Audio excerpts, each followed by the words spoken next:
ఆ సిస్టమ్ నాకు తెలియదు ఎలా పని చేయాలో. ఇప్పుడెప్పుడే నేర్చుకుంటా ఉన్నాను. ఈ రోజు 12 సంవత్సరాల క్రితం వాసన ప్రత్యక్షంగా రాజకీయాల్లో ఉన్నారు. మా మామయ్య ముందున్నప్పటి నుంచి రాజకీయంగా ఉన్నారు, కానీ ప్రత్యక్షంగా రాజకీయాల్లో ఆ రోజు వచ్చారు, పోటీ చేశారు కడప పార్లమెంట్ నుంచి. ఆ రోజు నుంచి ఈ రోజు వరకు ఎవరు ఏమి మాట్లాడినా ఆర్థికంగా కడప జిల్లాలో ఆర్థిక సపోర్ట్ ఇస్తూ తెలుగుదేశం పార్టీని నమ్ముకొని తెలుగుదేశం పార్టీకి నిజాయితీ అయిన కార్యకర్తగా ముందుకెళ్తా ఉన్నారు.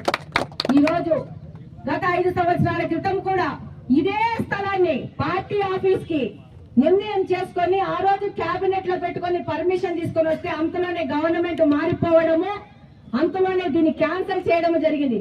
మళ్ళా మనము గెలవంగానే ఎవరికి గుర్తున్నా గుర్తు లేకపోయినా గానీ వాసన ఇమ్మీడియట్ గా అది కోర్టులో కేసేసి ఆపి పెట్టి వాళ్ళ నిర్ణయాన్ని ఆపి పెట్టి వెంటనే ఆ కోర్టులో కేసు వాపస్ తీసుకొని ఇమ్మీడియట్